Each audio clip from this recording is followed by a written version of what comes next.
sangue, principi che sorgono e che nascono e i principi che declinano, la vittoria è per noi, per i primi.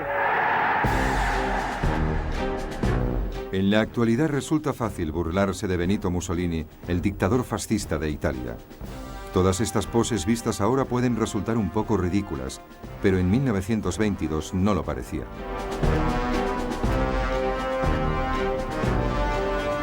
En aquella época se tenía la impresión de que Italia estaba al borde de la anarquía. El país se encontraba debilitado por las huelgas y las confiscaciones de tierras. Al igual que en Alemania, el gobierno democrático parecía ser impotente ante los disturbios. Así pues, Benito Mussolini, veterano de la guerra y periodista, decidió tomar posiciones.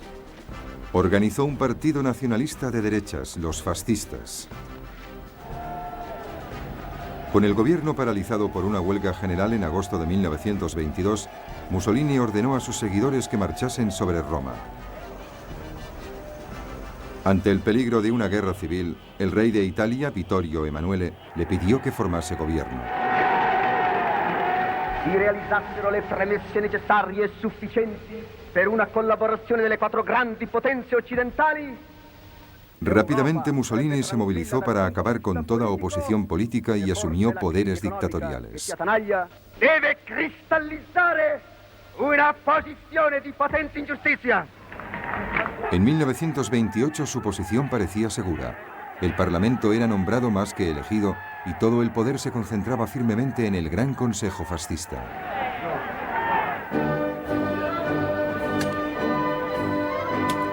Al igual que Hitler, las primeras acciones políticas de Mussolini le dieron una popularidad enorme.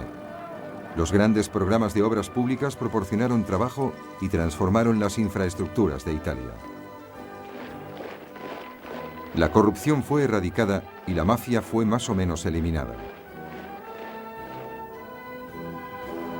Se fortalecieron las fuerzas armadas, incluyendo un ejército del aire avanzado y moderno. En el Mediterráneo, Mussolini organizó una poderosa armada, más grande que la fuerza combinada de las flotas británica y francesa en este mar.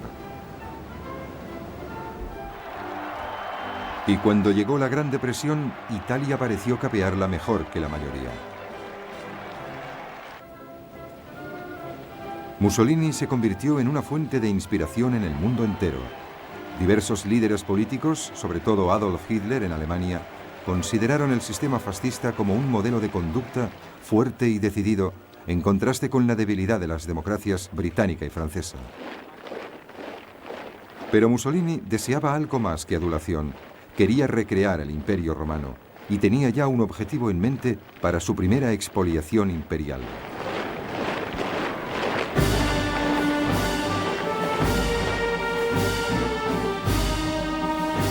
Su objetivo era Abisinia, la actual Etiopía. Italia ya tenía colonias en la frontera de este país en Eritrea y en la Somalia italiana.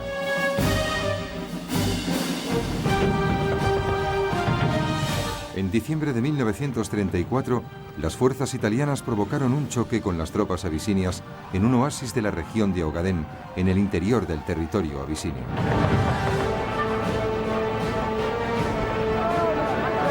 Mussolini envió entonces refuerzos a Eritrea y a la Somalia italiana, exigiendo que Abisinia pagase reparaciones por ello. El emperador de Abisinia, Haile Selassie, recurrió en persona a la Sociedad de Naciones. Apeló a esta invocando sus ideales. Una pequeña nación se hallaba amenazada por otro miembro de la sociedad. Esta era la prueba decisiva. Pero la Sociedad de Naciones no hizo nada. El ministro de Asuntos Exteriores británico, Anthony Eden, intentó por lo menos mediar un acuerdo de paz, pero no hubo forma de convencer a Mussolini. A principios de octubre de 1935, el ejército italiano invadió Abisinia desde Eritrea y la Somalia italiana. Las rudimentarias fuerzas abisinias tenían pocas posibilidades frente a un ejército moderno equipado con artillería y tanques.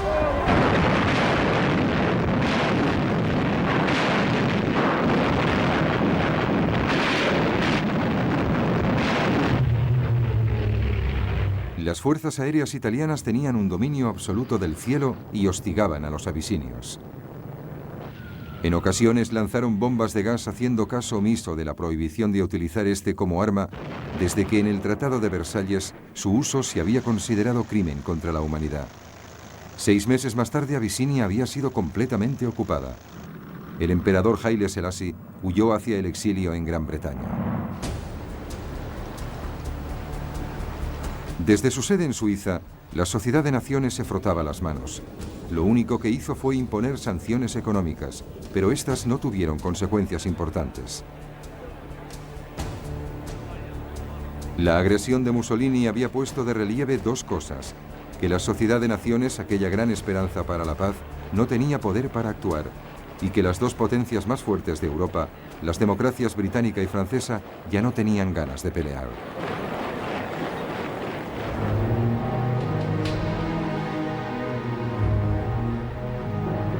Tanto Gran Bretaña como Francia habían quedado destrozadas por la Primera Guerra Mundial y sus economías no se habían recuperado realmente. Ambas habían sufrido oleadas de huelgas y disturbios y habían experimentado un generalizado aumento del desempleo aún antes de la Gran Depresión.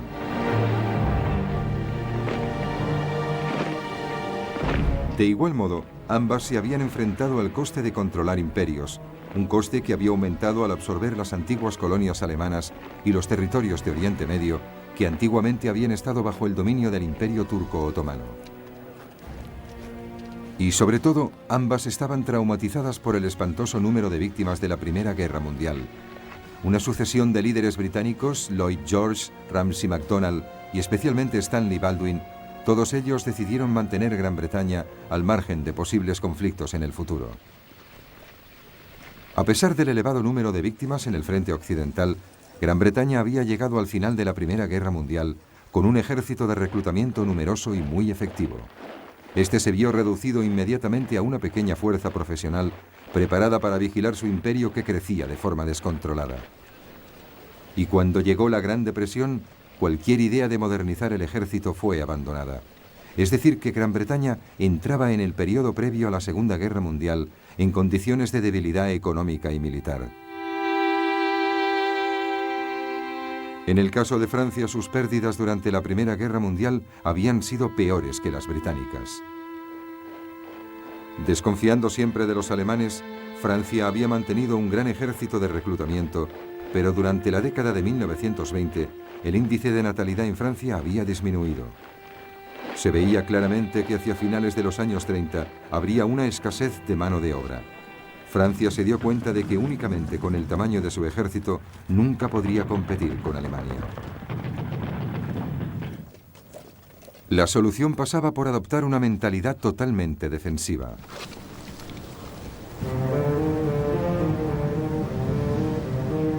La línea Maginot, una serie de fortificaciones defensivas, se había empezado a construir en 1930 a lo largo de la frontera con Alemania y se extendía hasta la frontera belga. Allí enlazaba teóricamente con fortificaciones planificadas por los belgas. Este nuevo enfoque militar francés significaba que Francia solo era capaz de llevar a cabo una guerra defensiva. De hecho, no tenía la capacidad suficiente para lanzar un ataque sobre Italia, aunque los británicos hubiesen tenido tropas para ayudarle. Y evidentemente, ambos países sabían que sus marinas de guerra en el Mediterráneo eran superadas en número por la nueva flota de Mussolini. Así pues, cuando Italia conquistó Abisinia, para ambas potencias resultó razonable no hacer nada. Verdaderamente aquello parecía estar demasiado lejos, un problema ajeno demasiado remoto.